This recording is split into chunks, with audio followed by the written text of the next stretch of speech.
listening to The Mean Geek, comics podcasting on the very ragged, raw, leading edge of friggin' civility.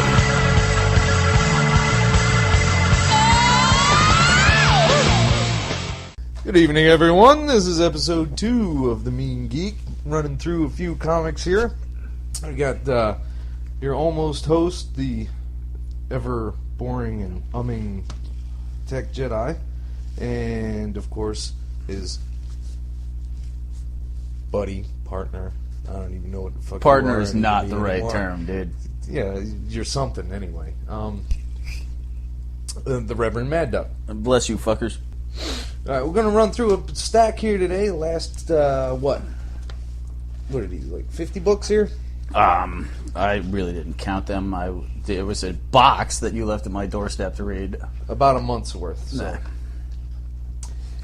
Gotham Gazette, Batman Dead.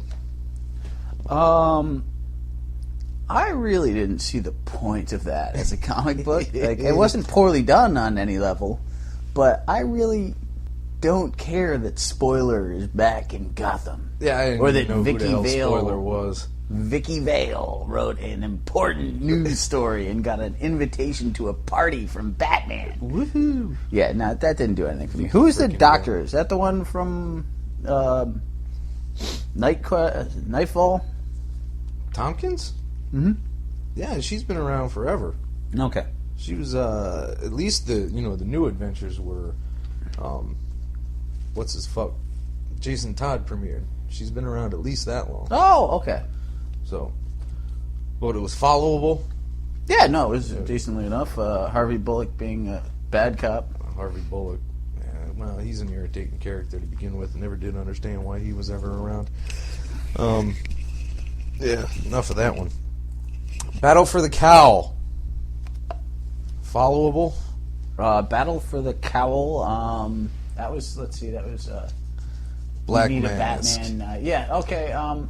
Well, I did find interesting that in one book, the Penguin was feuding with somebody named Johnny Stitches. And in the other book, he was feuding with Scarface. No, not Scarface. Two-Face or Black Mask. Like, there's a lot of feuds going on. I did like the whole idea of Black Mask running a gang. I thought injecting Well, I have been a semi-fan of Black Mask for a long time, but how pleased were you to see Lady Blackhawk? That was pretty unexpected. I did not anticipate a Lady Blackhawk. Well, she does fit in the whole Birds of Prey motif. Well, she's a chick. Beyond that, I'm not sure. Bird, hawk, black, Birds of Prey. So, not bad art. Not bad at all. Passable, clean, understandable. But still not entirely sure it had to be a one-shot. Batman Confidential 27. Riddle of the Sphinx Part Pi. What was it, 3? Yeah, 3. No, 4. Maybe 3 or 4. Yeah, well, it doesn't matter. What were you saying earlier about King Tut now? King Tut was horrible. I really enjoyed the idea of the book. That was the first time I've actually read that, and it reminded me a great deal of Busiek's Untold Tales of Spider-Man from a couple of years ago. Yes. And the whole retro feel and whatnot. So I thought that was nicely done, and I liked the way the Riddler was portrayed, and then ignoring the victim and concentrating on the riddle. So that was very clever. Well, I have to get you some more of the Confidentials, because that whole flavor feel is throughout all of them.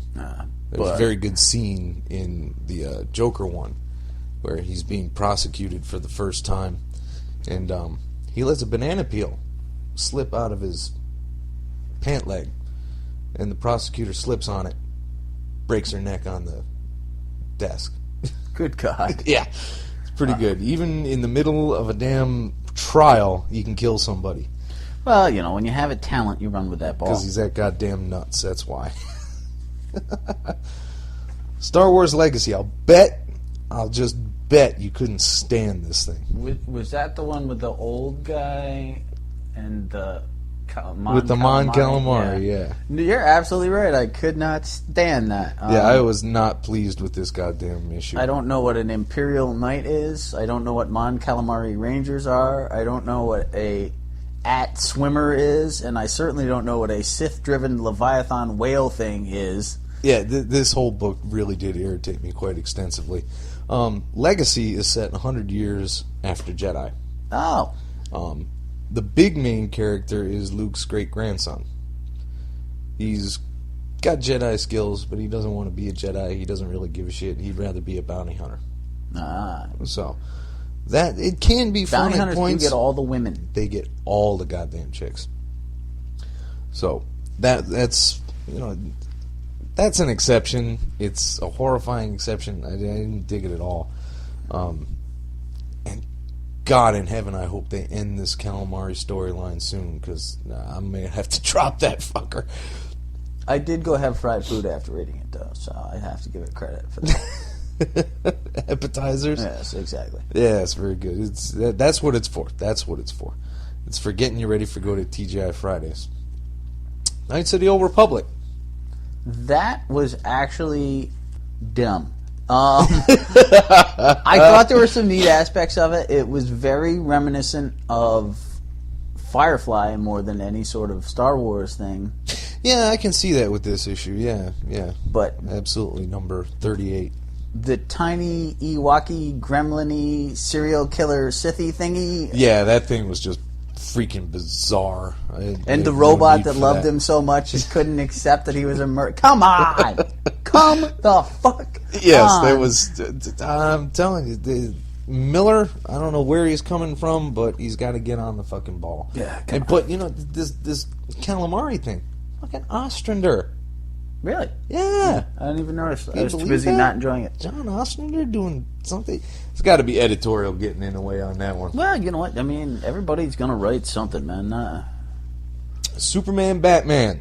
Conclusion of the power switching arc, which you never started with, but seemed very Batmanish. Seen something he would do. Yeah, I think my major concern with that is having not read the earlier ones, why they did it, because it kind of was against his character to take something like that. Right. But I thought him getting obsessed with it definitely made sense. Actually, they jumped into it in the first issue. It was already done. Really? Superman was already training him to use the powers on the first panel of the first page. And I'm like, okay, this is interesting, but why did they do it again? I'll have to reread them, because I don't think they explained it at all, which seems to be quite the motif for Superman and Batman. Well, They I just think jump right into things, but it's supposed to be not truly continuity type stories, so no huge loss. so. It's a on that world's score. finest for New Age. Yeah, pretty much. But I think DC has a tendency right now to have these huge storylines and not really delve into them. They're not Right. taking the time. The Green Green Lantern comics is a perfect example of that. Where things are like exploding off the page, and there's so much plot that's actually dribbling out the side of the issue. All right, enough of that. New Avengers, Big Fat 50. I did enjoy that, actually. I liked how they had the individual opinions. Spider-Man bemoaning his fate, as always. And The Spider-Woman- reactions to the Dark Avengers, really, I was like, I quite enjoyed that. But the 3 panels of Mockingbird standing behind a bent-over Miss Marvel, was that really necessary? It was for some fans. I mean, they're not going to change. I mean, if you move on to a panel, you haven't lost the first panel with her bending over. I mean, I enjoyed it. I'm not going to buy another book specifically for scenes like that, but... So you have evolved. Good to know. Yeah, right, bastard. But this is a big, thick book. A lot of things happen in it. But see, now, to me, that is an example of a storyline that's building slowly, and things are happening while it's evolving, as opposed to everything happening in a 4-issue span. It's weird that they brought Herbie's back into continuity. Remember Herbie? Only from the cartoon. Was he in the book at any point? He must have been here and there, but it was long before any issue I ever picked up. Mighty Avengers. Number 22. Dan Slott. Koi Pam. All kinds of weirdness going on this one, man. You remember? Do you even remember it? Because I'm going to have to go back through it. Refresh me real quick. Pietro Maximoff. Oh, yep. Yeah, possessed by Chthon. Yeah, Chthon, I can't. Cthon. No, They really got to. pronunciation's You not know what? correct. They really got to develop a goddamn TV show to go through this stuff, because pronouncing half of this shit, pronouncing these people's names, the authors, the writers. I mean, who knows what these guys? I've heard Ostrander. I always thought it was Ostrander. You know, remember Charlie Cornyn? Yeah, He thought it was John Byrne because of the E at the end. that could well be. Who knew? Oh, it's totally Byrne. But no, I think the highlight of that book for me was watching a cow try and hit a magician with a book. That's everything. That blew my mind. Bringing Bova back.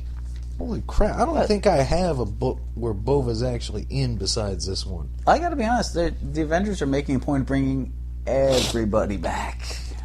Yeah. There are no dead people as long as the Avengers exist. I'm waiting for Wonder Man to make yet another appearance. Oh, he's in here somewhere. See? I know he's in one of these things in this box. Matt Fraction's Invincible Iron Man. Are you happy with that? I thought there was Pepper some Potts interesting. getting her own suit.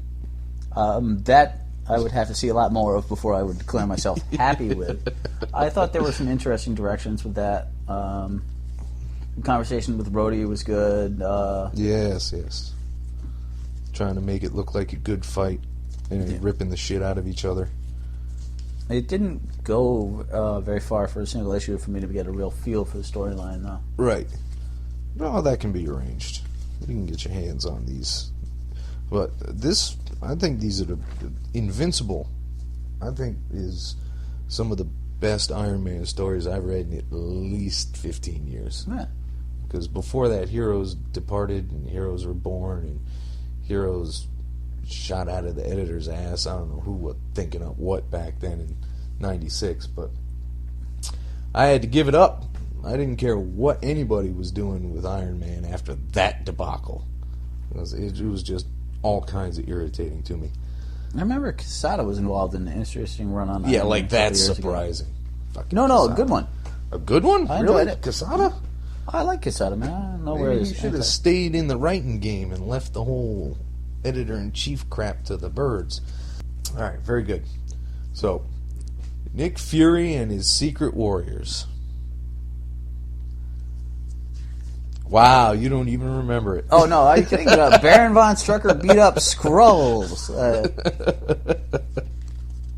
Then used magic to bring a samurai back to life. Yeah, that was a curious one. I don't know what they were thinking with that. It was kind of strange. Nick Fury has a teenage gang of miscreants. It was sort of a spy version of the Bad News Bears, which I really don't know that I can support fully. That's a comparison I wouldn't have thought of, but strikingly apt. But I've always liked Viper. She's got that whole I'm hiding my face with the hair thing. You always wanted to see it, no matter how disfigured she could have been. But anyway, Action Comics. Nightwing and Flamebird.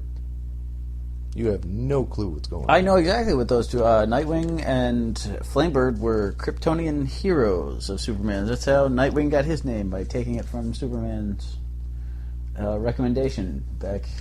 Yeah, it's all that time ago, Odd. sure, but Yeah, I don't understand where the city of the Kryptonian city planet thingamabobber General Zor Axl.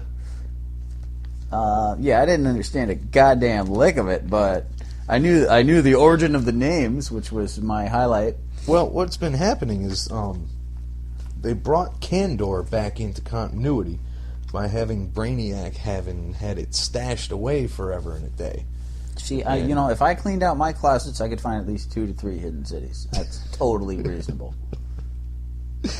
But they had a good, I think it was 9-10 issues, plus a couple of one-shots Right.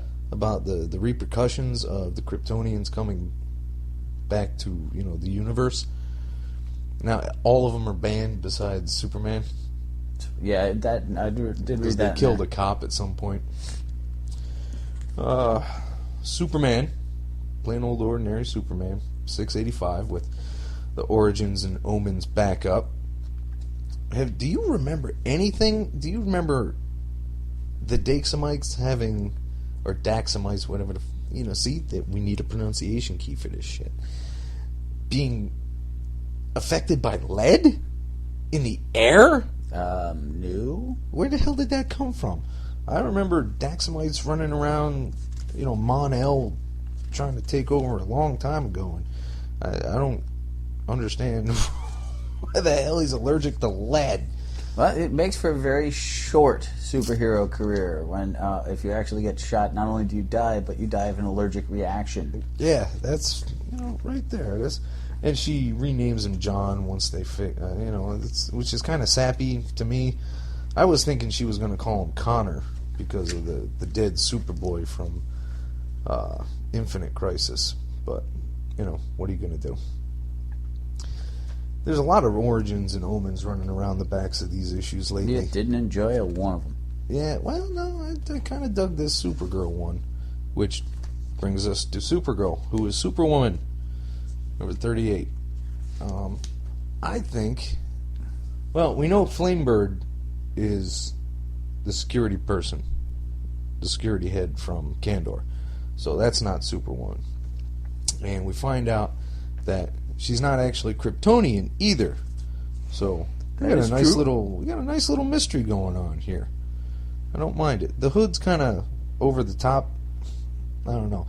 They should have kept maybe just a domino mask if they were going to have the hood, but they got the cap cowl thing going on with the hood. Seems redundant to me.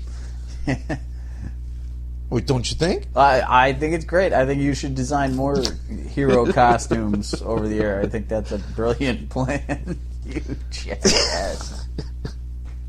That is just a fucking opinion. We're going to skip right over the fucking Trinities because you're, 40 issues behind, and I've read every single one of them. I still don't know why things are happening the way they're happening. You didn't understand a goddamn we're just lick of those trip things. right over them. And I'm like on the very ragged edge of getting rid of this goddamn thing.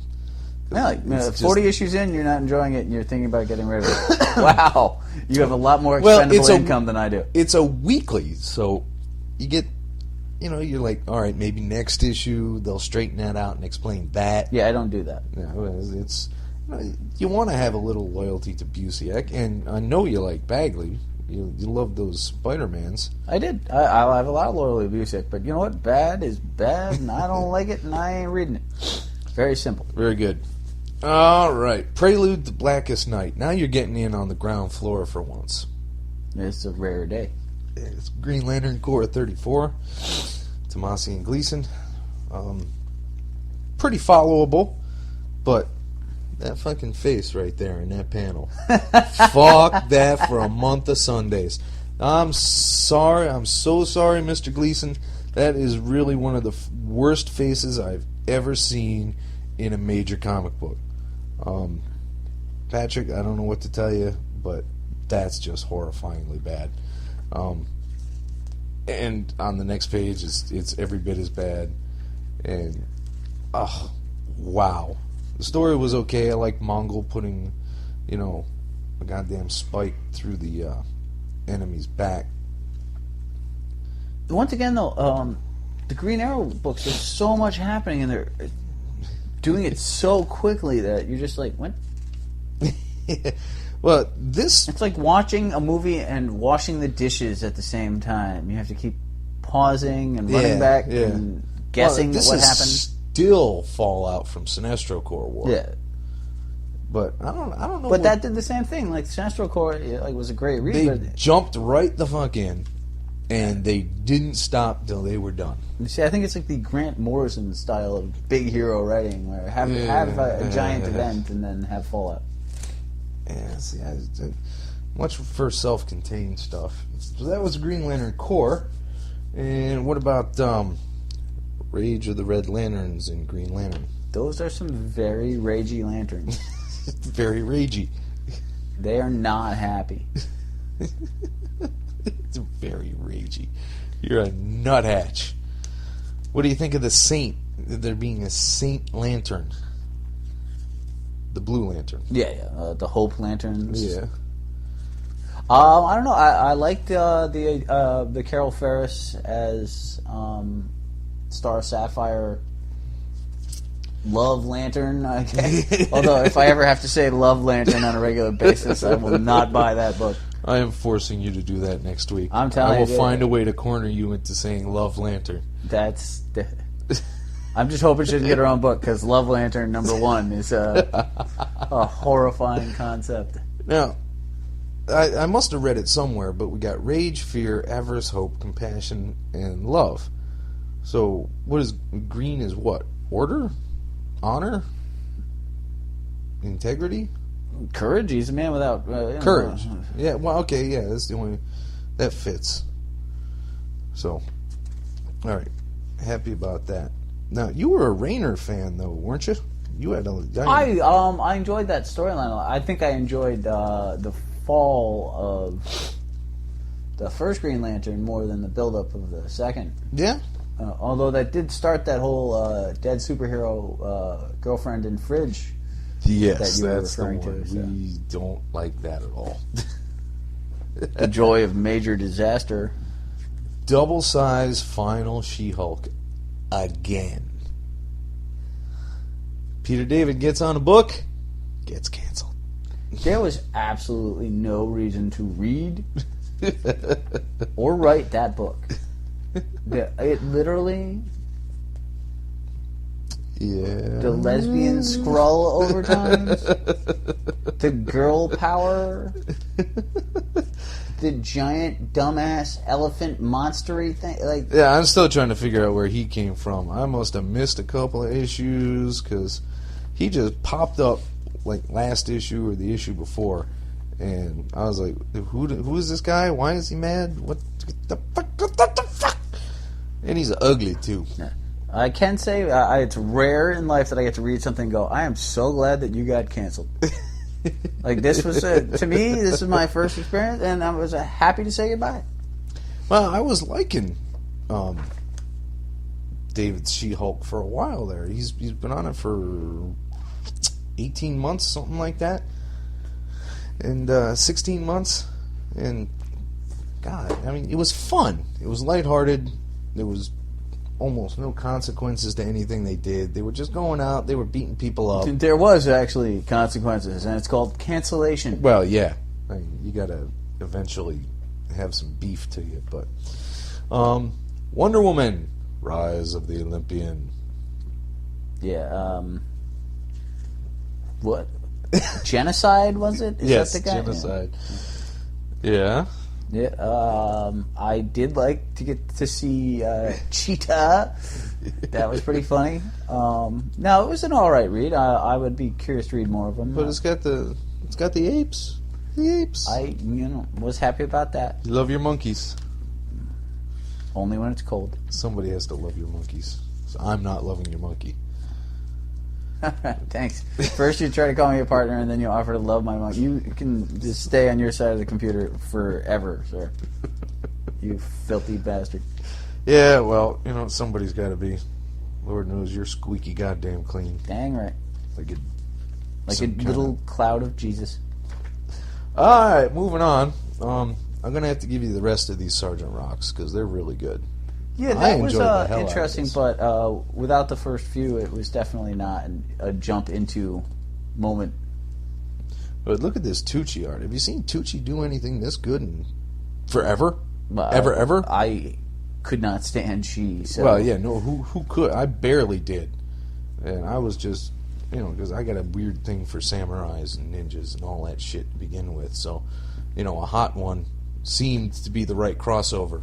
Yeah, it did occur to me that was your major focus in purchasing that. Well, it was no, I did years enjoy ago, it. I'm very curious to see where it goes, but I do have to read the earlier ones before I can fully make an assessment. But you're a fan of war comics anyway. Oh, absolutely. So.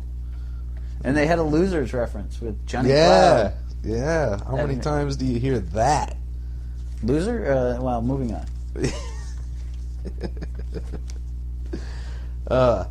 Here's the piece de resistance. Super frickin' zombies. That I Come on, remember do it. Unleash. at the dawn of Image, there was a book about superheroes that were like animated corpses that didn't last very long. And The hell book was that? I don't remember. Brigade or one of the Project something, one of the early Liefeld books. Rob. And I remember reading that book, Super Zombies, and thinking of this old Image book and going, wow, you remind me of crap. That's not awesome. That was horrible. It was mortifying. At least it ended with an actual zombie. I mean, I was starting to wonder where the frig the zombies were going to end. I didn't care. I had no interest in a zombie. Like, you've actually killed my interest in zombies. And I love a damn zombie. Yes, but there's something promising on the horizon. What's that? 216 pages of Ellis science fiction. Ennis science fiction. Dan Dare. Dan Dare. That's It's a British book from classic forever British ago, yeah. And let's see. Yeah. I actually saw it today in one of the stores. I was this close to grabbing it because it was not like horrifyingly expensive. well, that's a good thing. But I got a preview of it. It's not too bad. All right. Batman Cacophony. Oh, well, Kevin Bloody Smith. Anything on that one? Kevin Smith is a writer that I particularly enjoy because he comes at things from a different angle. Like the Green Arrow Quiver and Daredevil storylines that he did were very interesting, and this was slightly less so. But I think my major issue with Kevin Smith as a writer is that he can't keep the Kevin Smith out of any other character. Yeah, so it'll be At a like wild anything guess, storyline. if you covered up the credits on this book, you would say, I really do think that's probably fucking Kevin Smith. And if not, I would definitely assume the big fan writing. But no, I think Now, here's something that kind of curious. I don't know if it's pissing me off or if it can make some kind of weird sense, but the Joker's got like 6 weeks worth of beard here, and it's black, and the rest of his hair is green. Were we thinking? Were we not thinking? I think the natural assumption is that his hair. He was not born with green hair. Right, but the majority of the hair that's on his skull is green. Why wouldn't the rest of his body was affected by all this? His skin everywhere is we've seen him in shorts in not Killing Joke Killing Joke. He was in shorts. He's white. He's white everywhere. So why wouldn't his beard be green? First off, I think it's horrifying that you've examined the Joker everywhere. It was this huge, important panel that his legs were sticking out and he's yeah. fucking white. Was his pubes green while you were looking out of the carrot? They didn't draw that. All right, yeah. But no, I totally took it. I don't think Boland drew wood. Boland seems a reasonable guy. Can't But imagine I totally doing took that as just the fact that maybe he dyes it. Maybe he feels a need to. He has been around for a long time. It may be more gray than green right now. Have you thought about that? And well, he is a complete wackadoo as well. So what are you going to do? Yeah, his beard did not bother me in the slightest. I actually thought that was a very well written part because it didn't feel like a Kevin Smith. Yeah, that conversation was actually quite intriguing for the most part. I was really, you're so doped up, you can actually speak, and you still want to be a complete nut. So, wow. Battlefields. More of your man crush Ennis. I like his World War II stuff a lot. It's fabulous stuff. This was not my favorite. I thought the German part was not particularly well drawn out in terms of character because you actually never see anybody and then they all just stab each other. And the women fighter pilots, I was kind of curious. I may have to research that, find out more on it, because I am not familiar with that. Well, you don't hear a whole hell of a lot about the Russian war effort, except, Enemy they at the threw gates. 30,000 people in the middle of the winter in Stalingrad and Leningrad were, annihilated to the last mouse. So, 60 billion Russians died. That's all you really know. You don't know how they died, why they died, under what circumstances or anything like that. But I'll have to get you Dear Billy. Because Battlefields is actually it's a series, right? But it's a 3-issue arc series, but each one restarts with the number 1. So this is actually, I think, the second one, because there was another one I got about a month ago called Dear Billy. It's very interesting. Masquerade. This is what I get for trying other publishers. That was retro and relatively pointless. It wasn't particularly awful, but I didn't feel the slightest urge to continue with it either. Well, I guess there's a point where you get these big names like Alice Ross and Kurt Busiek, and you should probably put them together as often as possible, because we see wondrous things like Kingdom Come. But you separate them on out, and you get things like Masquerade and Trinity. So what are you going to do? I was such an incredible fan of Astro City, and then here we are with this. And I don't mind retro. I really don't. I dig a nice done in one. You get 22, maybe 32 pages. There's a story. It starts. It may jump in, but it starts. It develops a little bit. It moves on, and then, at the end of it, it's done. Yeah, don't they all kind of do that? What are you talking about? Here's my thing with Masquerade is that at a certain point, and to be fair, this happened well before Masquerade for me. I don't need to see a different variation on the same 4 hero archetypes. A lot of these guys were versions of the Astro City guys, who were versions of the Marvel or DC guys. To an extent, the Project Superpowers thing. Every one of these characters is one that has fallen into the public domain. Oh, so these characters are 40, 50, 60 years old. Well, then I rescind that, because that makes a hell of a lot more sense. Yeah, because, if it's not published, the copyright's not renewed, all that kind of shit, anybody can use them to a limited degree. And then, if Masquerade turns out to go, 48 issues, they're going to have to find some copyright holder and pay them for it. They're going to have to find the great-great-granddaughter of the third cousin of the second inker on the third panel, right, and pay her some licensing fees. But, yeah, for a bunch of different books, these aren't selling too badly either. Yeah.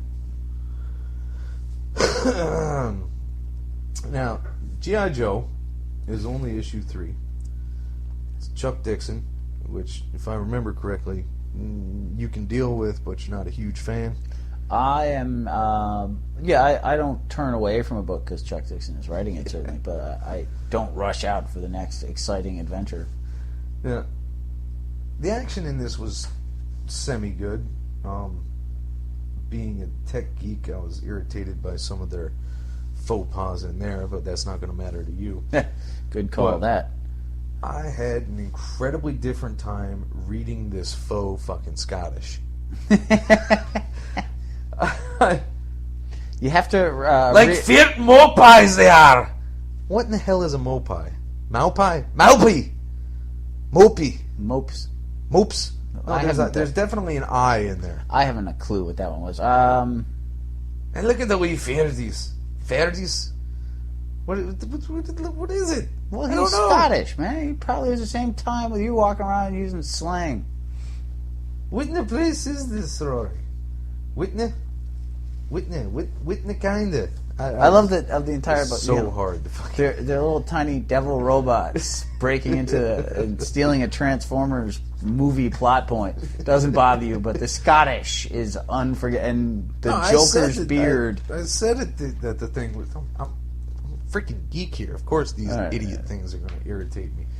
But, no, I admitted up ahead that, why can't these things be destroyed? And, oh, look, they've got a USB stick, and they're decrypting the entire covert operations of the United States government in 30 fucking seconds.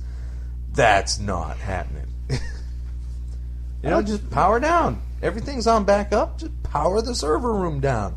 There's no need for bullets. Everything's on tape somewhere. It's safe. I had a lot of G.I. down. Joes when I was a kid.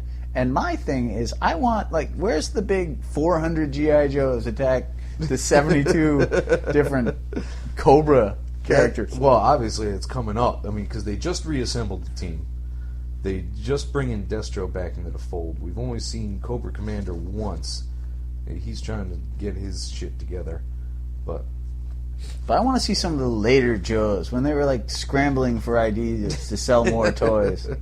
Like who? You don't even remember, do you? Oh God! There was Leatherneck, the Marine. And no, he was an original, man. He was one of the first. Dusty, the sand, the sand soldier.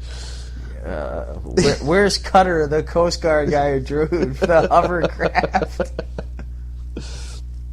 All right, here's one you're not going to dig. I can't wait to hear this one. Star Trek Countdown, number 2. Let Star Trek die. That's what I'm trying to get across. I mean, I was doing fine for the most part with the general interactions of the characters. They seem to be somewhat within character. Data wasn't turning into a complete lecher just so he could experience human emotions better or anything like that. He wasn't turning into the android equivalent of a raging drunk, because it's just stuff he wouldn't ever do. So that didn't bother me. But the whole problem they're dealing with kills me. The drilling into the star. The drilling into drilling into a star? Drilling into a goddamn... How do you drill into exploding gas?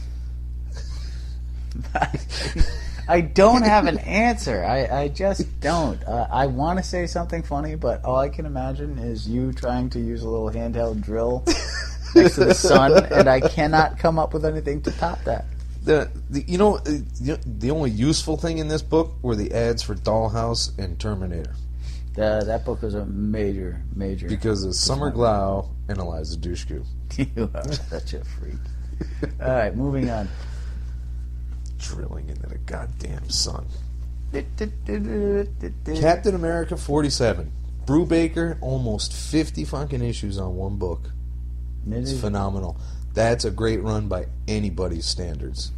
I mean, well, if you're going to compare it to, like, Chris goddamn Claremont, but, you know, he's 50-year king of the mutants, Chris Claremont.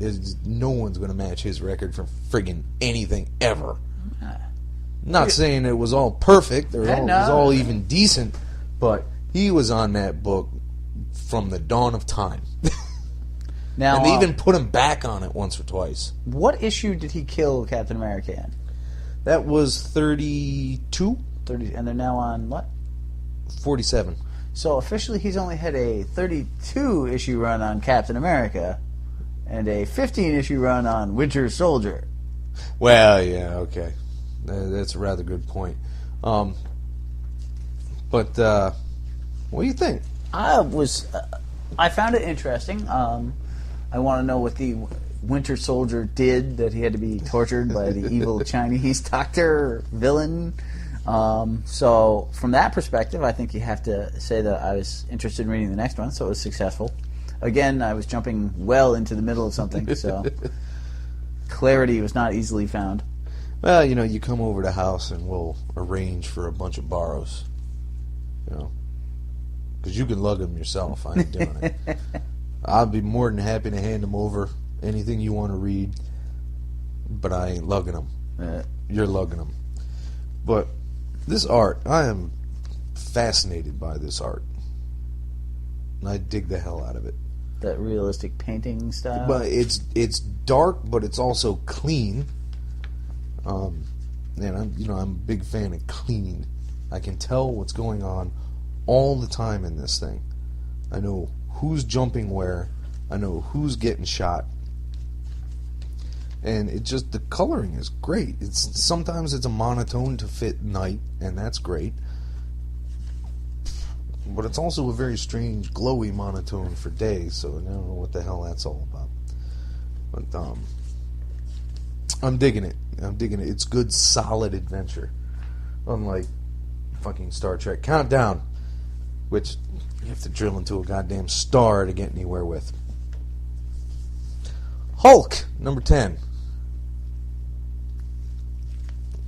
I can see you pinching your nose like you're trying to get rid of a headache there. I am very curious to see where that goes. I like the idea of...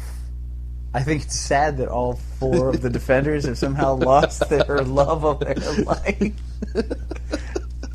I'm laughing because it's sad. So I thought it was very creative to go to that, and I thought it was interesting to get each of them at the time that they lost them. Although yes. I had conveniently forgotten about the masked Doctor Strange. So who doesn't want to forget the masked Doctor Strange? The Red Hulk, I have not the foggiest clue about. Nah, nobody does. Fucking Loeb himself doesn't friggin' know. I mean, this is gonna get. If this doesn't improve significantly by 12, it'll be the first 12-issue book that I drop at 12 issues. Like I said, I would give 12 issues to all those years ago. I'm going to get a new book. I'm going to give it a full year to see what happens. Never did do it. Killed them all off. Dropped them. Said, screw it. This one's going to be 12 issues, and if it doesn't take the fuck off, it's getting taken the fuck off. But now the interesting thing is, for that book, from a writing standpoint, is why choose that woman as Hulk's love versus Betty, who's dead, or the woman from World War Hulk and Planet Hulk who had just died? Yeah, that's the one, Jarella. No, I thought this was the earlier one from the fantasy period. Fantasy period. Whoa. Yeah, whoa, wasn't whoa, his love in Planet Hulk, like the chick with the unbreakable skin, the warrior chick? Oh, yeah. You're right.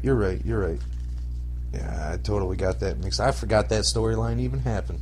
So I'm curious. This is why I keep you here. Oh, yeah. You're a jackass. So I'm very curious why that choice was made, because it would have seemed most logical to go either with the primary character, right, which is Betsy, or the most recent, but instead he went with this third party. Yeah. The H. Ross Perot of Hulk's girlfriends. H. Ross Perot. And I don't quite get that. Alright, last one, and then we'll go through shops and shop experiences. Just real quick, though, because it's already 11:30, and we blew a full 45 minutes on that stack. Woohoo. We're talkers. Well, we're actually moving a little smoothly this time, so we got something to hit on. Justice League versus the Shadow Thief. I like the Shadow Thief. That is the dumbest, corniest character. Carl Sands, an industrial thief who can turn into a shadow and steal something. Solid enough. It's the tail end of a crossover with the Shadow Cabinet from the Milestone line. Remember those? Not fondly. Yeah, the ones nobody bought. Now. Somebody must have bought them. Static was a fun book. I don't know anybody who actually bought them except maybe you. Static was fun. I read a few of those actually back in the day. Shadow Cabinet I do not recall, but I remember one or two of the characters from it. But no, I was not excited to revisit any milestone areas. No, those things came out when I was in the Army, when extremely limited budget. So I'm like, I'll stick with the shit I know rather than chance on new shit. Because, known quantities when you're dealing with shit is a big bonus. And, mid-90s, lot of shit. No, I didn't think that book was particularly enjoyable on any level, honestly. It was, again, the resolutions were confusing. It was overly too many big events in a short period of time. The weird religious undertones of the shadow. Like, I didn't find that overly impressive. Now, did you run through the comic shop newses there? Good Lord, no. Good Lord, no. All right, well, you get to keep them for a while then. Because it might give you ideas, might catch you up just the teeniest bit. For your birthday, I think I'm going to get you a subscription to Comics Buyer's Guide. What do you think of that? Why? So it'll be easier for you to catch up. I think I'm going to subsidize your copies of books for, the next... At this point, we began talking about shops in general, and it was quite rambling, but there's plenty to cover on other aspects of shops once we get the whole tour done. So I'm going to split this into an entirely different podcast. It'll be episode 3. We'll run through shops, maybe some more books, and hope you enjoy it. The Mean Geek is recorded live on New Comics Day in Kurt's Comics in Branford, Connecticut. In Connecticut, it's Kurt's.